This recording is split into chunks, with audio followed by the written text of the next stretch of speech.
What's up my friends, David Moss Jr. and I want to make a short tutorial video on how I've upgraded my Ice Barrel 400 to a DIY chiller using some of the newer components that I've been experimenting with on my Ice Barrel 500 and my Ice Barrel 300, all right? Let's jump right in. So I want to keep this video short, and if you need any details on this whole setup, this is actually the setup that I use on the Ice Barrel 500 and 300. I have a full video on that. Tons of people have watched that and followed along, but I want to show you how to take this same setup.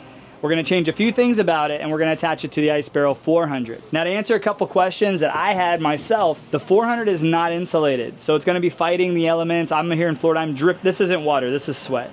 It is so hot today. It's actually the 4th of July, so happy Independence Day. And what we're gonna do is we're gonna actually take the Penguin wrap, which is an insulated wrap, and we're gonna wrap it around the Ice Barrel 400 so that it gives a little bit of insulation, and we're gonna use a 1/4 horsepower chiller. Try to keep this as inexpensive as possible. Keeping it affordable, the 1/4 horsepower Active Aqua chiller on Amazon right now is around 500 bucks. And to make it super easy, I have DIY kits down in the video description below that you can choose based off of which size chiller you wanna use, and if you want, you can use those kits. It makes it super easy, gives you everything that you need. And if you do decide you want to get an Ice Barrel after this video, I have an insane discount. I'll down in the description below. Use discount code MAUS, M-A-U-S, and get yourself one. But now let's jump in. First thing to note, this is the Ice Barrel 400 in tan, and I have it upside down right now, so this is not how it will look for you. I have it upside down because it's a little bit easier to work on it while it's upside down. Now I did also use Ice Barrel's 400 conversion kit. I have a whole video on that. I'll have it linked at the end of this video. I'll also have it down in the description. If you have an Ice Barrel 400 and you want to follow along, you do need to do the kit. It costs like 90 bucks and my discount code works for that as well, so you'll save even more money. But it gives you a different spigot, and you're gonna need that spigot and you're gonna need that pre-filter for this to work out. Now because the Ice Barrel 400 actually comes with a base, it elevates it off the ground a little bit, the spigot is bent downwards. So what we're gonna do is we're actually gonna turn the spigot to where it's sideways like this. We're not gonna want it angled downwards because the pump will end up hitting the ground. You'll see that in a second. But we're gonna do it like this because it's going to keep everything off the ground just enough, and then we can make the adjustments once we get everything on. Next, we're gonna take our filter. Now this is a strainer. A lot of people ask me questions about why I don't use 20 micron filters or whole house filters. Truthfully, I don't like to have to replace those filters, and I have to clean it out just as much. This thing will actually keep just as much debris out of my water, and it works really, really good. I gotta clean it out. I just took this off the 500. We're gonna be repurposing that. So you're gonna leave one end open. This is a 3/4 inch strainer. Once again, it's in the kit. And then on the other side, we're gonna actually get a thread to thread 3/4 inch. I'll show you that in a second. Now we're gonna actually just take our canister and we're gonna just screw it right here onto the spigot. Once again, you don't want the actual canister of the strainer itself to be downwards. You're gonna want it to be actually like a little sideways. Sideways is fine, it works just the same. You know, I was just thinking how so many people get into ice baths and cold plunging because it helps them with their sleep and their recovery.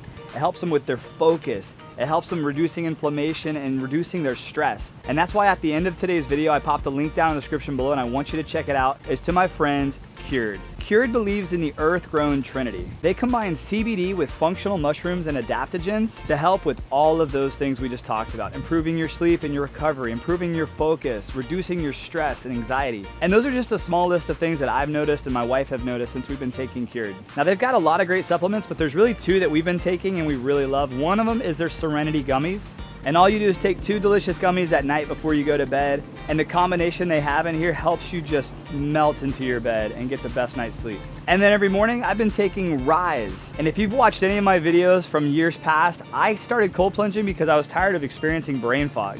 And this helps me with that as well. It takes me from a foggy brain to a focused brain. And on busy days like today when I'm editing videos and shooting videos, this is my best friend. So after today's video, check out the link down in the description below and use discount code MOSS to save you a special discount off all of Cured's products. Now let's get back to it. Next, we're gonna take this female to male 3/4 inch elbow and we're gonna just attach it right here to our filter. I'm trying to do this with one hand, but it'll work.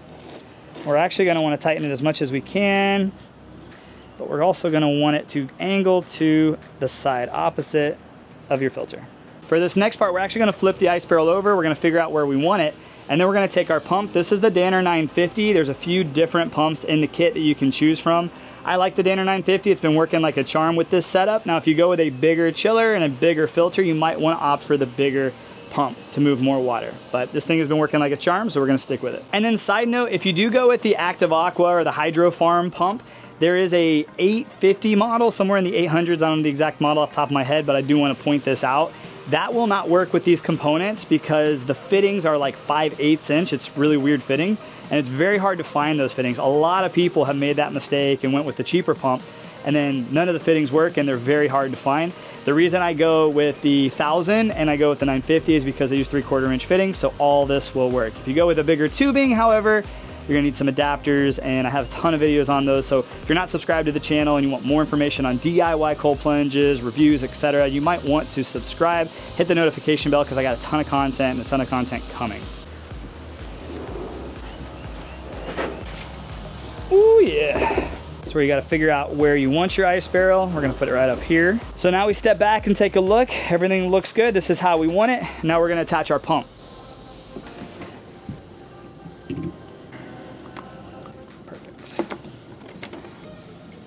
So this is a really good time if you have your whole setup somewhere that you don't want water leaking on the ground.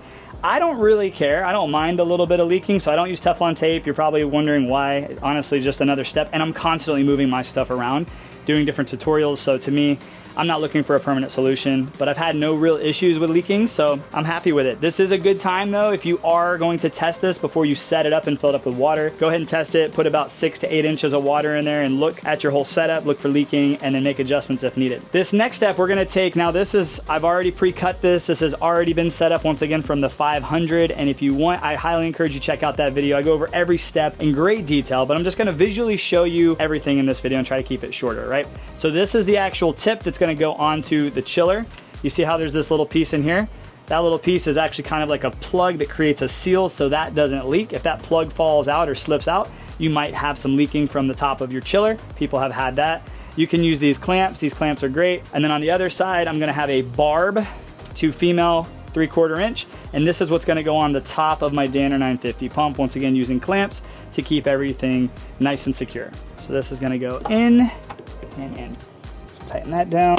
And then we're gonna go over here to the in. It's gonna go from the pump to the in over here on the chiller. And that fit beautifully. And then same thing as the last, this is the pre-cut tube, 3/4 inch tubing that I've been using, the tip for the chiller.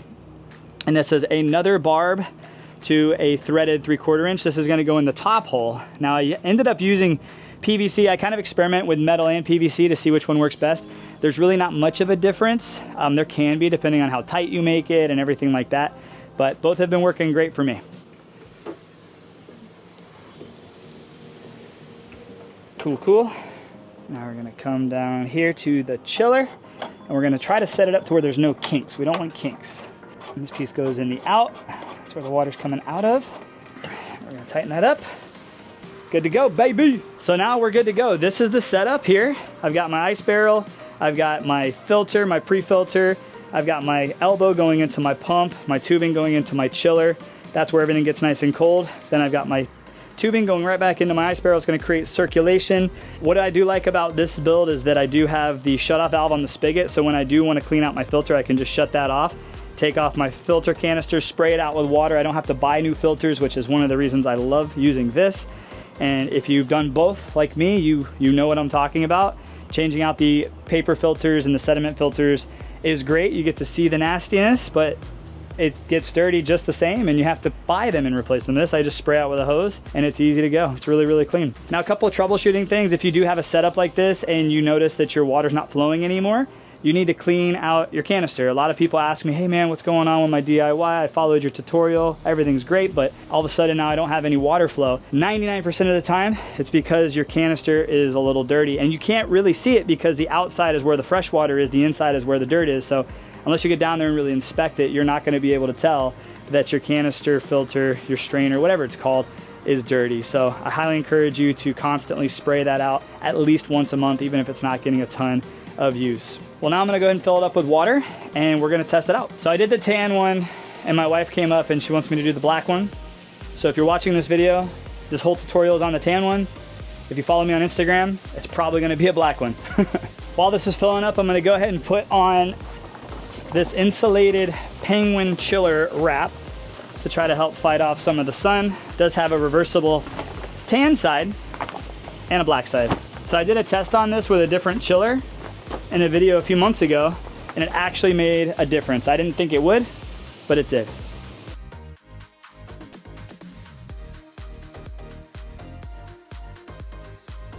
So now that we've got the water, it's over the pre-filter, so it's up about a foot in there. I can turn on my pump and really test everything to see if everything's gonna work or if I have any problems. We'll see what happens. All right, we got no leaks, we're good. Now let's plug in our pump, see what happens.